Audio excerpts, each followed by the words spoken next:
Hi everyone, my name is Alexander Zalivako, and I'm the founder of From A to Z law firm. One of the areas of our expertise are sanctions, and in a series of presentations called Sanctions 360 Degrees, we will look into major sanctions economic regimes and the way they affect the lives of private individuals and corporations. Thank you very much for watching. We will consider in this presentation the second option, which is available for the applicants to claim the annulment of the sanctions-related acts, which is a preliminary review procedure and available under Article 267 of the Treaty on the Functioning of the European Union. And that procedure is typically connected with the judicial review of the national implementing measures or other measures taken at the national level, for example, penalties imposed against private individuals or companies, where the legal justification for doing so is a union act. And more specifically, we will look into the following 4 points. We will look first of all into the legal basis for the direct and indirect annulment procedures. We will then consider the availability of the indirect or preliminary rulings in connection with the Common Foreign and Security Policy Acts, which is an integral part of the sanctions legal order in the Union. We will then consider the distinctions between the two routes, which may determine the choice of the applicant. And finally, we will try to put this all into context of the sanctions acts and those routes which the applicants may wish to take. So the legal basis for the annulment are set out in the Treaty on the Functioning of the European Union. The direct annulment action is brought under Article 263 of the Act, which permits the private individuals and corporations to bring an action for the annulment of those acts which are of direct and individual concern or are addressed to them. And there are the third category of acts, so-called regulatory acts, which are of direct concern and do not entail implement measures. We've discussed all those at length in our presentation with respect to the annullable acts under Article 263. The main point of this procedure is that the applicant himself starts the procedure directly in the union courts, and for that reason, this is a so-called direct procedure which directly attacks the union act of individual application to the applicant. In contrast to this, in accordance with Article 267, national courts are obliged to make a reference to the union courts to the extent they need to decide in the national proceedings as to the validity of the Union Act. And this makes up the second route, which we'll discuss today in this presentation, so-called preliminary ruling procedure, or an indirect route for challenging the Union Act, when the relevant applicant raises these as a defense or as an argument, if the applicant is actually a claimant, in the judicial review proceedings in national courts. And this argument says that the relevant measure of national application is invalid because the relevant Union Act shall be annulled. To the extent the national court needs to decide on the validity of the union measure in the course of such judicial review, the national court is obliged to stay the national proceedings and refer the relevant question for the preliminary ruling of the Court of Justice.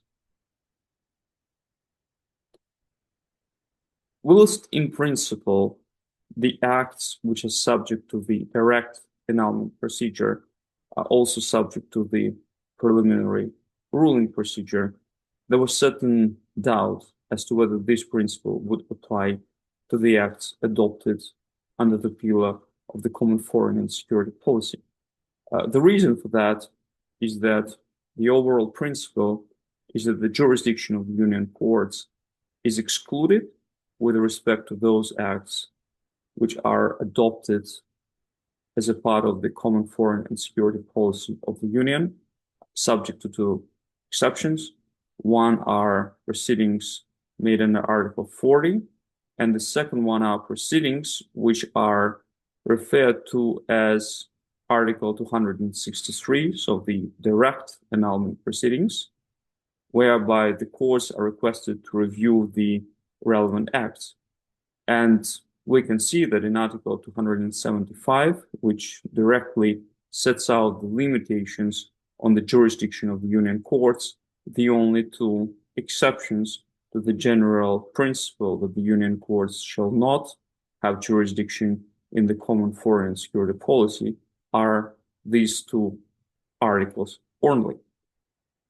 From these, the argument was made that as the preliminary ruling procedure, which is a 267 article procedure, is not mentioned as one of those routes where the common foreign and security policy acts may be reviewed, this procedure should not be available for the annulment or interpretation of those acts. The court had a chance to consider this point in the Rosneft case, which related to the judicial review proceedings issued by Rosneft in the High Court, and the UK High Court referred, among other questions, to the Court of Justice, a question whether the Court of Justice would have jurisdiction to issue on the annulment of the acts adopted within the common foreign and security policy in the context of the preliminary ruling procedure under Article 267, and the Court of Justice responded to this question in the affirmative, primarily on the basis of an overall argument of the overarching need to ensure the judicial review protection for the individuals and companies within the framework of the treaties, as well as that the jurisdiction of the court was not expressly excluded with respect to these matters. And from the logical perspective, both 263 direct annulment applications as well as 267 preliminary ruling indirect annulment applications serve the same purpose, and it would not be logical to make one but not the other available for the ruling on the acts adopted within this pillar. The bottom line of this decision is that, in essence, the same common foreign and security policy acts, which may be subject to the direct annulment procedure, are equally subject to the indirect annulment procedure made by means of preliminary rulings. So what would be the main factors then which may determine the choice between the two procedures? The first point to consider is that in certain cases, the applicant may have no choice. The applicant will be obliged to start a direct annulment procedure under Article 263, and to the extent the applicant fails to start such procedure, the applicant will not have the option then to start the procedure under the Article 267. The current position is that in the circumstances when the applicant undoubtedly, unquestionably, without any doubt, quotes use various cases, various expressions, in essence, denoting the same concept. To the extent the applicant clearly has a standing to bring an Article 263 direct annulment application, the applicant has no choice but needs to bring such an application. The overall logic here being that there is a very short time limit for bringing this application, 2 months from the publication of the relevant act in the official journal on notification to the applicant, and the purpose of that short period of time to challenge the acts is to have legal certainty in the union order. And if the applicant misses the deadline, the applicant should not have a second shot through a national preliminary ruling procedure. So the first point to note is that for many type of litigations in the sanctions context, the applicant will have no choice, but will need to bring a 263 proceedings. The second point is that unlike in 263 proceedings, where, as we've mentioned, a very short limitation period applies to issue proceedings, no such limitation period applies in 267 proceedings because those proceedings are inherently linked to challenging a national act, and accordingly, to the extent that act is challenged and as a part of that dispute, a party relies on the annulment of the Union Act, the national courts can make the relevant referral to the Court of Justice. The second point to note is the grounds for annulment in the proceedings under Article 263 are limited to those expressly mentioned in that article. They are unlimited in the context of 267 proceedings.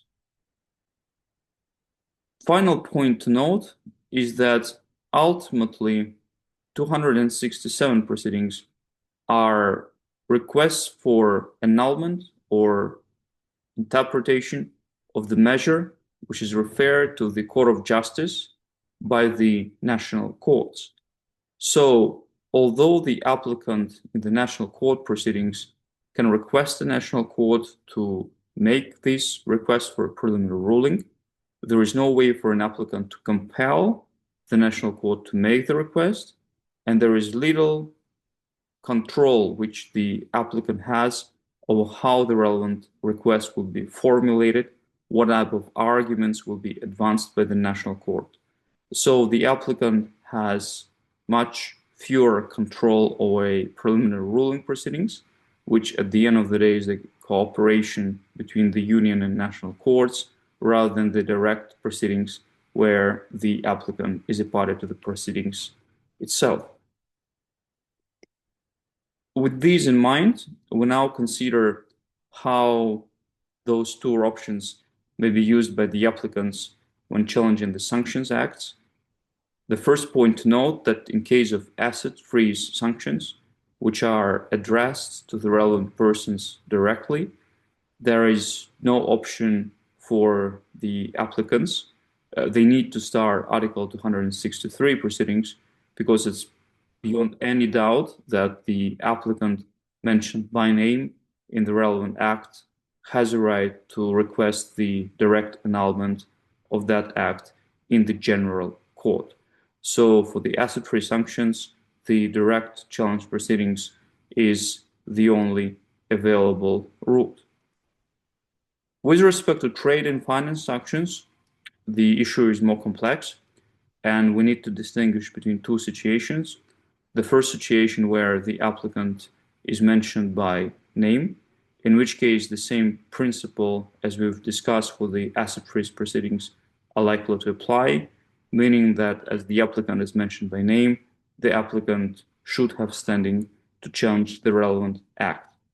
With respect to those situations where an applicant is not mentioned by name, a better legal view on the treatment of that situation is that the rights of the applicant to issue direct annulment proceedings are clearly not beyond doubt. And accordingly, the applicant